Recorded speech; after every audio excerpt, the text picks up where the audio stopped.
आज आपण सगळ्यांना आवडेल असा चहाचा आयुर्वेदिक मसाला बनवतोय। चहा तर आपण रोजच बनवतो, पण पावसाळा किंवा थंडी असली की आपण चहामध्ये थोडा बदल करतो।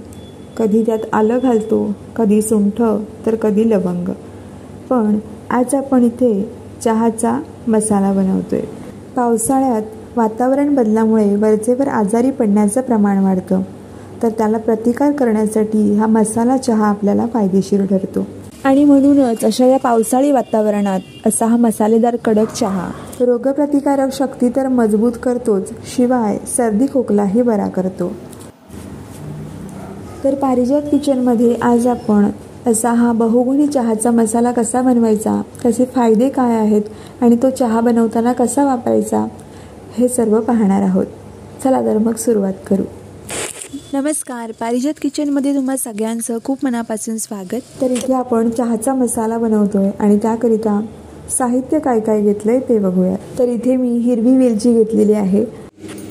तर ही वेलची मी या चमच्याने मोजून घेतली। या चमच्याने 2 चमचे इतकी ही वेलची आहे आणि वजनी म्हणाल तर 10 ग्रॅम ही वेलची घेतलेली आहे। आता याच चमच्याने इतरही साहित्य आपल्याला मोजून घ्यायचे। तर 2 चमचे मी इथे वेलची घेतली आहे। वेलचीमुळे आपली पचनक्रिया सुधारते, तसंच ॲसिडिटीचा त्रास कमी होतो। तर ज्यांना कोणाला ॲसिडिटी आहे त्यांनी वेलचीचा चहा आवर्जून प्यावा। सोबतच 2 चमचे मी काळी मिरी घेतली आहे, वजनी प्रमाणात 10 ग्रॅम। मिरी ही शरीरातील बॅक्टेरियांना प्रतिबंध करते, तसंच मिरीच्या सेवनाने रोगप्रतिकारक शक्तीसुद्धा वाढण्यास मदत होते। त्यानंतर इथे मी 10 ग्रॅम दालचिनी घेतलेली आहे। दालचिनी खोकला तसंच कफाचा त्रास कमी करते। इथे मी लवंग घेतली 1 चमचा आणि वजनी म्हणाल तर 5 ग्रॅम इतकी ही लवंग आहे।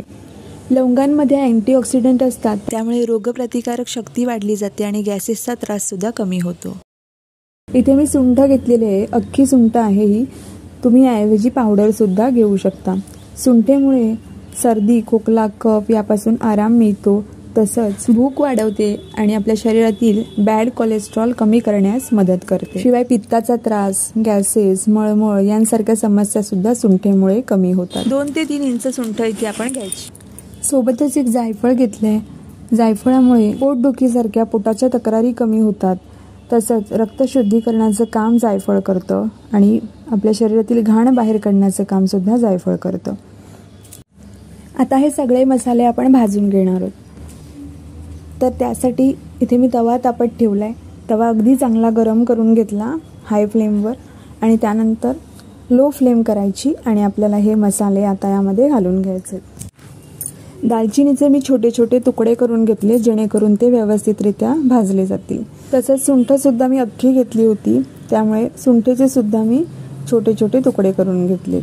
तुम्ही जर सुंठ पावडर घेणार असाल तर ती भाजण्याची गरज नाही। ज्यावेळी तुम्ही हे खडे मसाले मिक्सरमध्ये लावणार, मिक्सरमध्ये फिरवून घेणार, त्यावेळेस ती पावडर मिक्सरमध्ये फिरवून घ्यायची। तर सुंठेचे तुकडे असे छोटे छोटे करून मी यामध्ये घातलेले आहेत। तसंच जायफळ सुद्धा आपल्याला इथे फोडून घ्यायचं आहे, म्हणजे ते व्यवस्थित भाजलं जाईल। आता हे मसाले आपल्याला छान भाजून घ्यायचे। तर सुरुवातीला हाय फ्लेमवर मी तवा गरम करून घेतला आणि आता गॅसची फ्लेम लो करून आपल्याला हे मसाले 2 ते 3 मिनिटं भाजून घ्यायचे।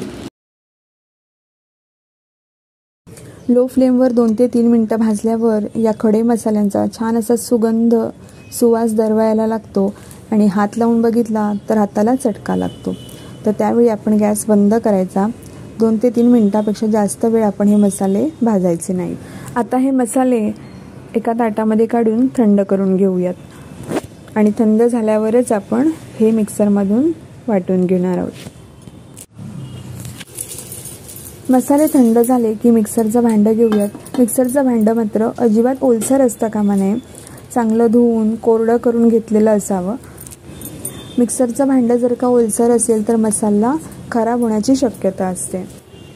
आता मिक्सरच्या भांड्यामध्ये सगळे मसाले घालून घ्यायचे आणि याचं झाकण लावून आपण हे मसाले जाडसर असे वाटून घ्यायचे। तर हा मसाला वाटताना अगदी बारीक वाटायचं नाही, तर थोडासा जाडसर दरदरीतच ठेवायचा, म्हणजे आपण जेव्हा चहामध्ये हा मसाला घालतो आणि चहा गाळतो तेव्हा चहाच्या गाळणीच्या वरच राहिला पाहिजे. चहाच्या गाळणीतून खाली चहामध्ये जाता कामा नये, म्हणजे तो दाताखाली येणार नाही. त्यामुळे असा हा जाडसर भरडसरच मसाला आपण तयार करून ठेवायचा. तर साधारण 3 महिने हा मसाला अगदी व्यवस्थित असा टिकतो. एखाद्या हवाबंद डब्यामध्ये भरून हा मसाला ठेवून द्यायचा. तर आता हा मसाला बनवून झाला. आता आपण या मसाल्याची चहा बनवूयात. आता या मसाल्याचा वापर चहा बनवण्यासाठी कसा करायचा आणि चहा बनवण्याची योग्य पद्धत आता आपण पाहूयात. तर चहा बनवण्यासाठी एका पातेल्यामध्ये इथे मी 1.25 कप इतकं पाणी घेतलेलं आहे. आपण इथे 2 कप चहा बनवणार आहोत, तर त्याकरिता 1.25 कप इथे पाणी ठेवायचं. आता या पाण्याला छान अशी उकळी येऊ द्यायची. आधीच चहा पावडर किंवा साखर घालायची नाहीये. या पाण्याला छान अशी उकळी आली की त्यानंतरच यामध्ये चहा पावडर घालायची. तर इथे मी 2 चमचे चहा पावडर यामध्ये घालते.